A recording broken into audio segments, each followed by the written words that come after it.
When you look at the murders of women across the world, including India, including US as well, a very large proportion of those murders happen at the hands of close relatives or lovers. Horrific murder that has shocked the nation. A national level tennis player was shot dead yesterday by her father. In her own three-story house in Gurugram, a cosmopolitan city. The father has done is one of the most, demonic acts. What happens that we reach to this extent to commit this kind of crime? Anything that tastes sweet is named love, and then boom, there is that explosion. And then you say, how could it happen to me? How could it happen to me? It was always happening. You don't see the violence cooking. Hear that loud explosion happening very frequently. Only sometimes can we visibly see the blood flowing and hear the bullets fired. Other times we think the situation is normal. We say it's a peaceful relationship. Thing is, it is never really peaceful. What passes for love is mostly something very ugly and potentially very violent. Namaste, Acharya Ji. Ji. First, I would like to introduce myself. My name is Ara. I've been here in the US for almost 30 years, and I'm a high school science teacher. First of all, I would like to say thank you, thank you, thank you. I don't know how many times, I have to say that, to express my gratitude, words are not sufficient. I've been in this pursuit my entire life, but I think I reached where I'm supposed to be. But today's question is regarding the incident that happened in Gurugram, where a father killed his daughter. And if we look at the daughter's accomplishments, it seems like she did, really well, and reaching at that level is not that easy without all the support from the family and the parents. But now, what the father has done is one of the most, demonic acts anybody could do. So the question is, where do we go wrong? What happens that we reach to this extent to commit this kind of crime? Because it doesn't seem like the father is a criminal or any, sort of that mentality. So what do you think, We do not know the facts of the case. So I cannot really respond to this one particular case, though obviously at a macro level we know that a young woman has been murdered. That is certain. We also know that the murderer is her own father. That too is certain. But beyond that, we do not know the mechanisms, the objectives, and what all was happening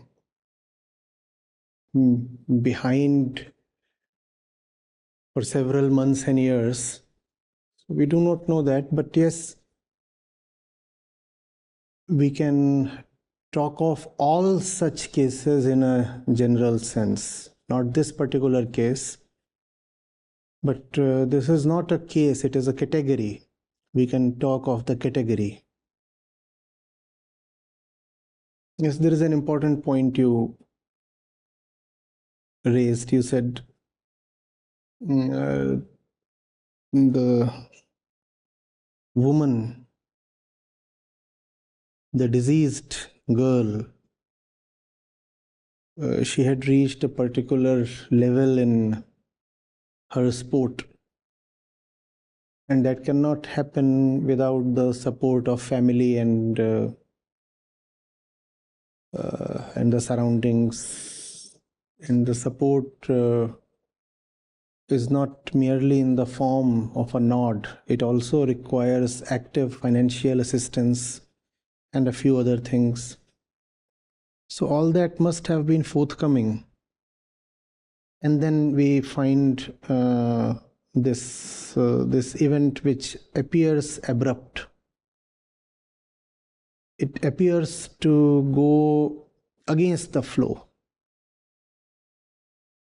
It appears to breach the narrative.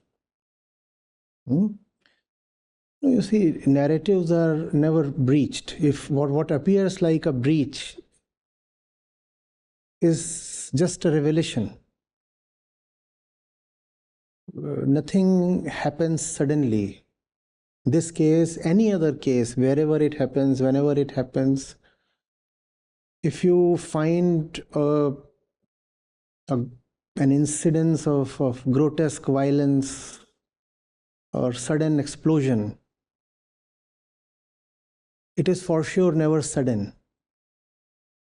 It was present there all the time, just that it becomes visible one particular moment. And it is quite possible that it might not become visible next 50 years. That too could have happened and happens in most of the cases. It is very much possible that a father or a brother or a lover decides to kill a woman. And in the final moment, in the nick of time, he changes his mind.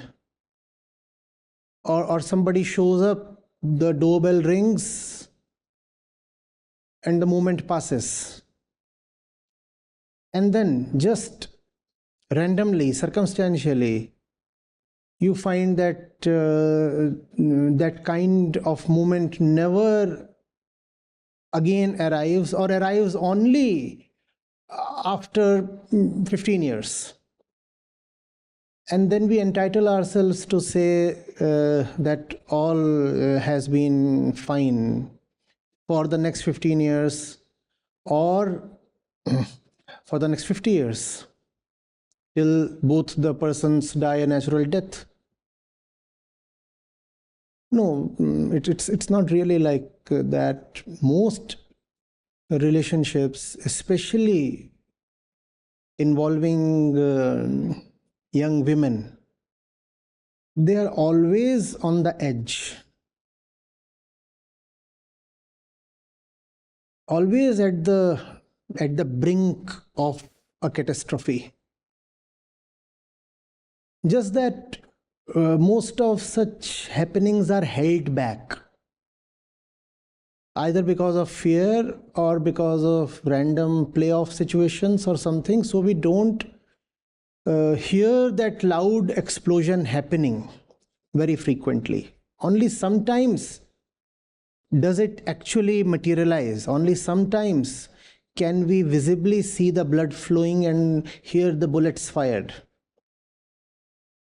Other times we think the situation is normal. We say it's a peaceful relationship. Thing is, it is never really peaceful. Just because we do not actively hear gunshots being fired does not mean that things are peaceful between partners or between parents and kids, especially daughters. No, not at all. You said there must have been active support, otherwise the girl couldn't have gone so far in her professional pursuit. Yes, but you see, there is an invisible boundary and a glass ceiling.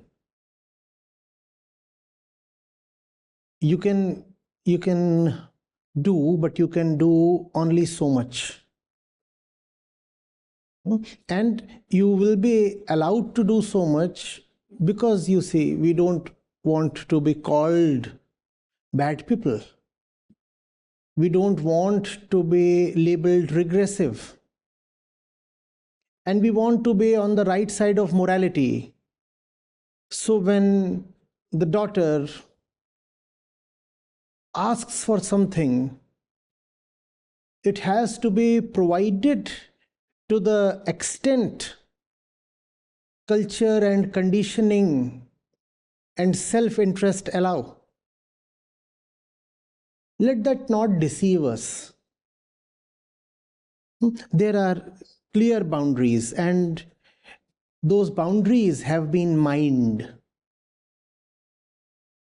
Oh, You step there and there is an explosion.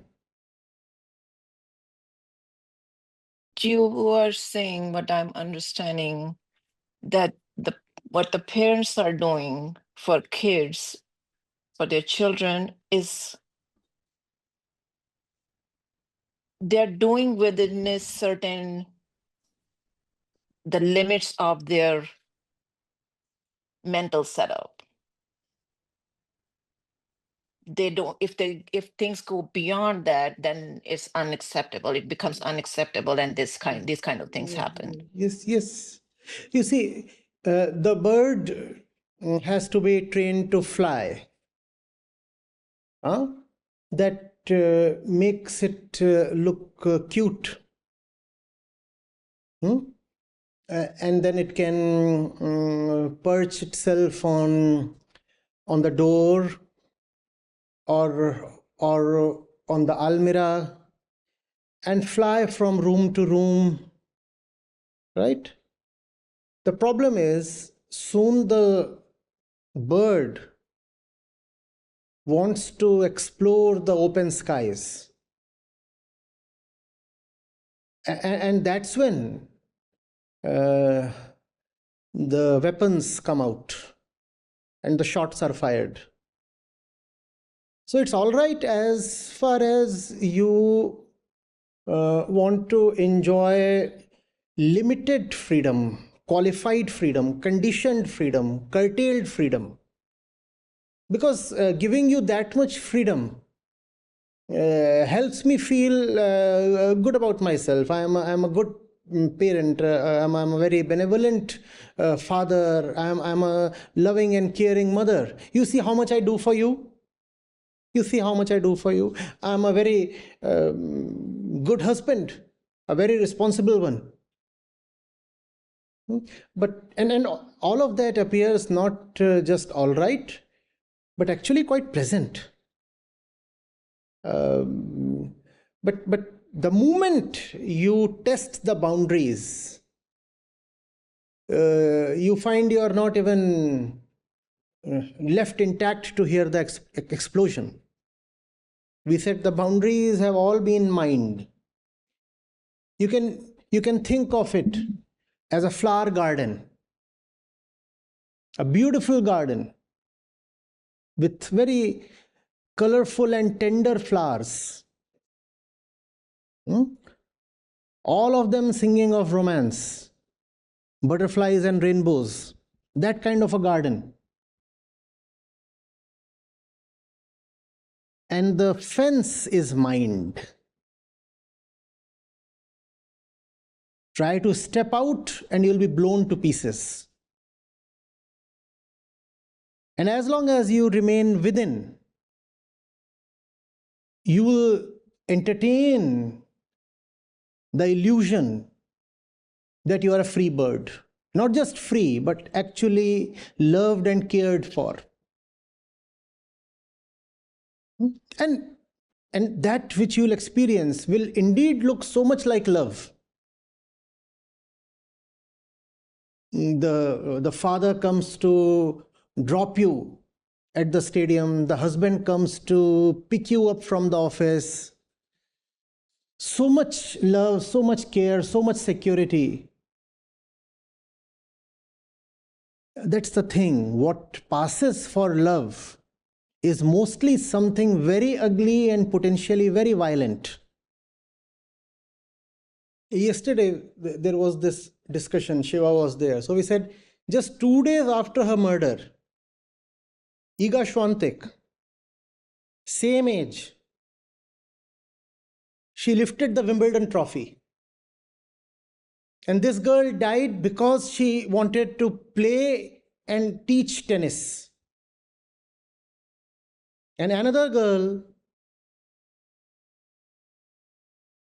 she's from Poland. That's the difference. The West is a little ahead of India when it comes to challenging the script. When you look at the murders of women across the world, including India, including US as well,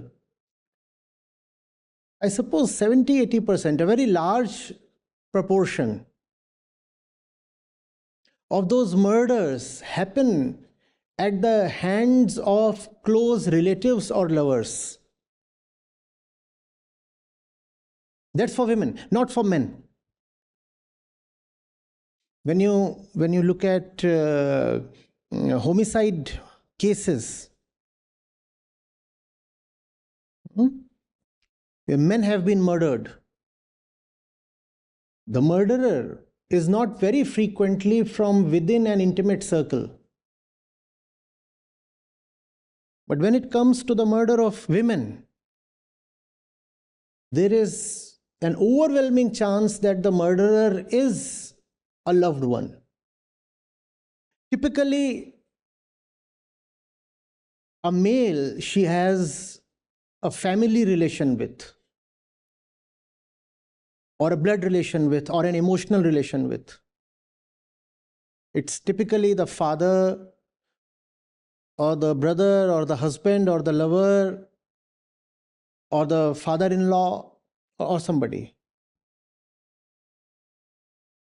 These are exactly the people she thinks she is getting love from.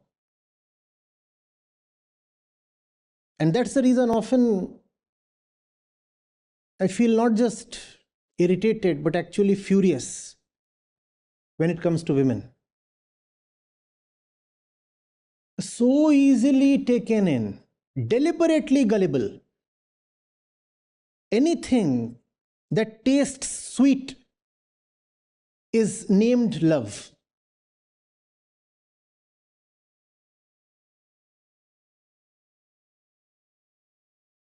Just go and open the car door for her,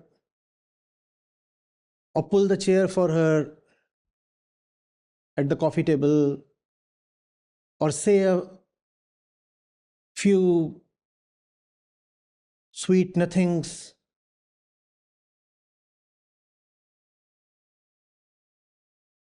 Hey, you seem to have lost some weight, is a guaranteed winner always, since eternity. And then boom, there is that explosion. And then you say, how could it happen to me? How could it happen to me? It was always happening. You're just blinded by your emotions, your need for security, your conditioning.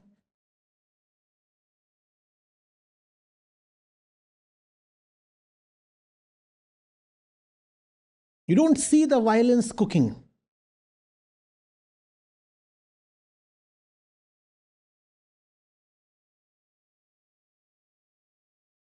How many acid attack victims are men, please?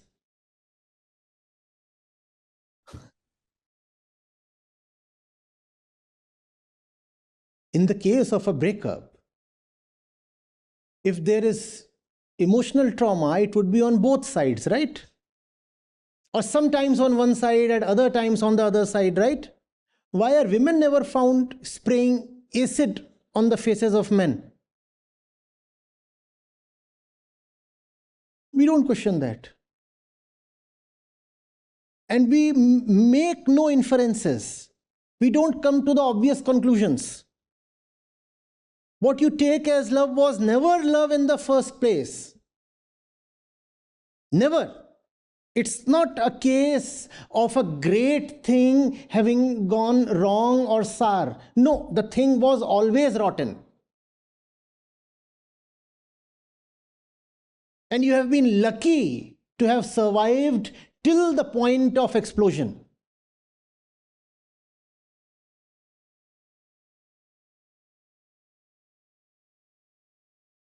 Why are there so many laws to protect women all over the world and in India? The reason is simple. Because they are very vulnerable to exploitation. Otherwise, why would laws be needed?